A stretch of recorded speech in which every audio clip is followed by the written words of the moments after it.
The next habit of highly successful applicants is to trust the process. I mentioned imposter syndrome. It is pretty inevitable that at some point in the process, you're going to think, the art of applying has helped, 1,000 plus other people, all those hundreds of videos on YouTube. Awesome. Good for those people. Glad it worked for them. I don't know if this is going to work for me. I don't think this is going to work for me. And please just know that this is a process.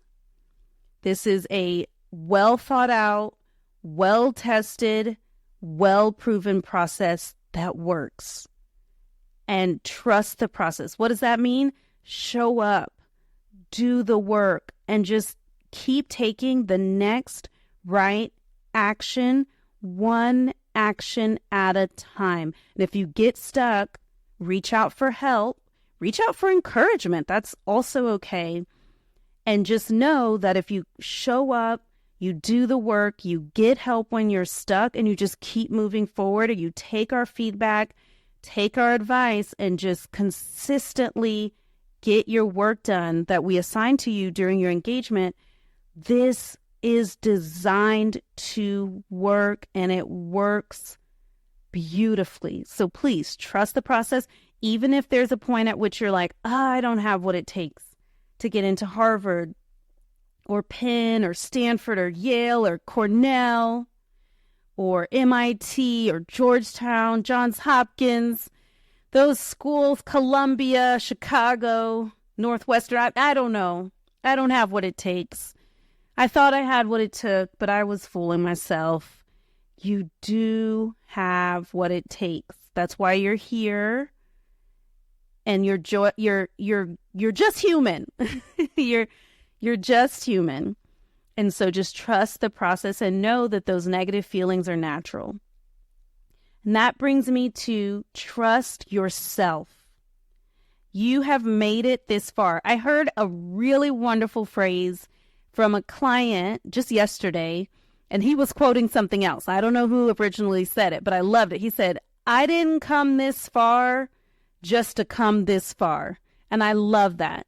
You did not come this far to just come this far. You're going to keep going and keep achieving and making an impact, changing your life, and very likely changing lots of other people's lives in the future. And so trust yourself. By trust yourself, I mean, if you're looking at a school and people think you should apply there because it's Yale, and of course everyone wants to go to Yale, or it's Princeton, but you've done your research, you've read about the school, you've even talked to some current students and some recent alumni, and it's just not resonating with you, then trust yourself. I know that might sound like the opposite of be open to our feedback, but it's a balance, right? This is your application process, and we are here to be expert guides, expert support, and consultants for you, but ultimately, it's your application process and it's your life. And so I also, while you're being open to feedback, also trust yourself. The next habit of highly successful applicants is to allow yourself to dream. On the same idea of universities, I often have people be like, I'm not going to apply to Harvard because I have like a 0% chance of getting in there. And then my response is always, well, if you don't apply, you absolutely have a 0% chance of getting in because you didn't even apply. So that doesn't mean I want you to go and apply to all dream schools, right?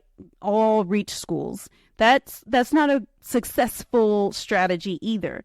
But nor do I want you to err on the side of being overly cautious and overly, quote unquote, realistic to where you're only applying to safety schools or only applying to schools where your stats line up with the information that you're seeing on their admitted students' statistics or their class profile.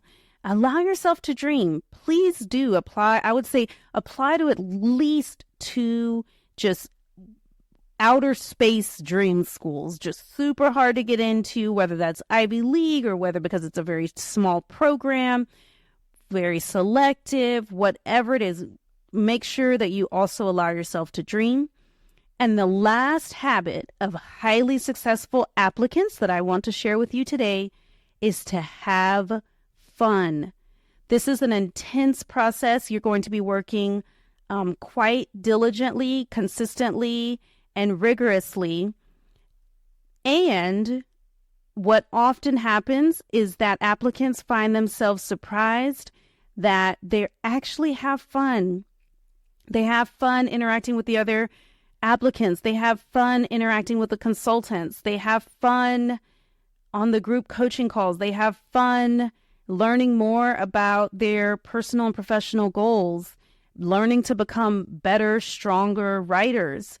And so look for ways during this process to let it be fun and to have fun. I cannot wait for you to put these habits of highly successful applicants into practice and to be our next unicorn applicant and to be a high dollar scholar and to inspire people who will come after you after they read your story on our website or watch a video of you on YouTube. You got this. We got you. Let's do this.